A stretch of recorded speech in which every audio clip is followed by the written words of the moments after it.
We're here because free speech is under attack. We're here because people are being convinced that socialism works. We're here because people are being judged guilty until proven innocent.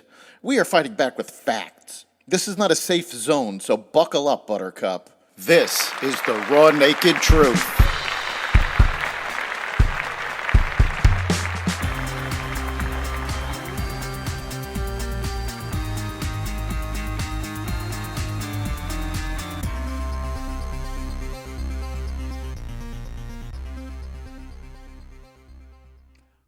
Welcome to the Raw Naked Truth. I'm your host, Eric Lopkin.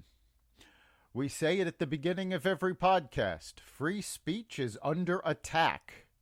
A bipartisan panel on civil liberties at Yale Law School was disrupted last week when more than 100 law students tried to drown out and intimidate the speakers, who eventually needed police to escort them out of the building.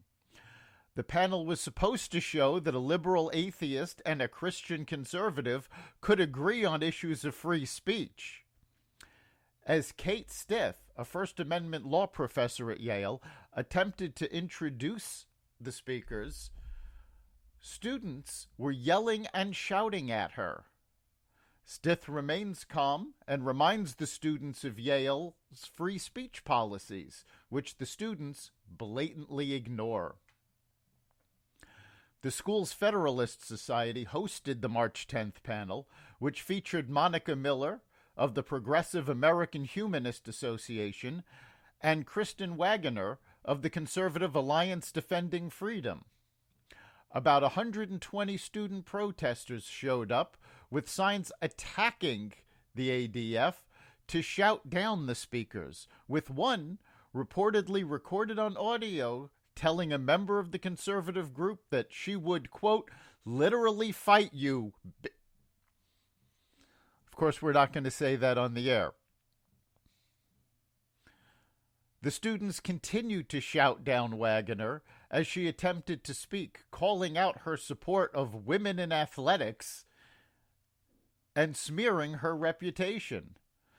Alliance Defending Freedom represents several female track athletes in a lawsuit that hopes to protect women's sports from unfair competition.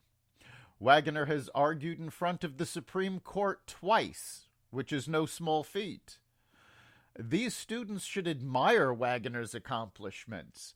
Instead, they fear her views and try to restrict her ability to speak. Quote, "It was disturbing to witness law students whipped into a mindless frenzy. I did not feel it was safe to get out of the room without security," Wagoner said. This wasn't a protest. This was physical intimidation and bullying that took place in the presence of Yale administration, she continued. "I just want to underscore the importance that Yale administrators shouldn't be cowering to mobs. They should be insisting on embracing a culture of free speech." Wagoner's comments came after Yale put out a statement saying they were, quote, in serious conversation with students about our free speech policies, expectations, and norms. Yale's statement stopped short of condemning their behavior.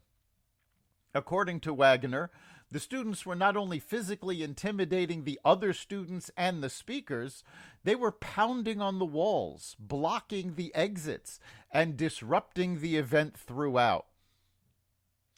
A federal judge said law students who disrupt free speech panels should be noted in an email to colleagues following reports of the incident. The latest events at Yale Law School, in which students attempted to shut down speakers participating in a panel discussion on free speech, prompt me to suggest that students who are identified as those willing to disrupt any such panel discussion should be noted, Judge Lawrence Silberman of the U.S. Court of Appeals for the D.C. Circuit said in an email to his fellow Article III judges.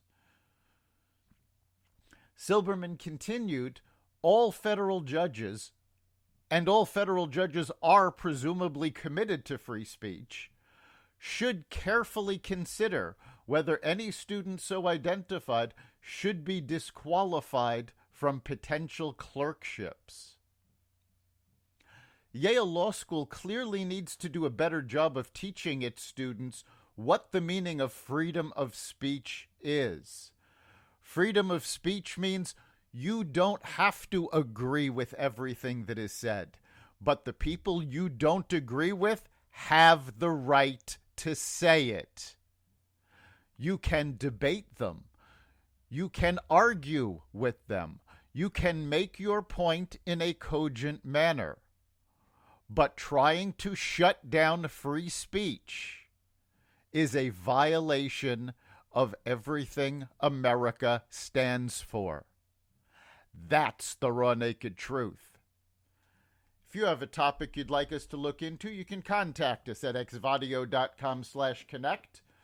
You can hear this as well as the rest of the XVadio podcast network at xvadio.com/podcasts, the Apple Podcast app, Google Podcast, Spotify, iHeartRadio, Stitcher, Amazon Music, Audible, and wherever you find podcasts. We'll see you next time.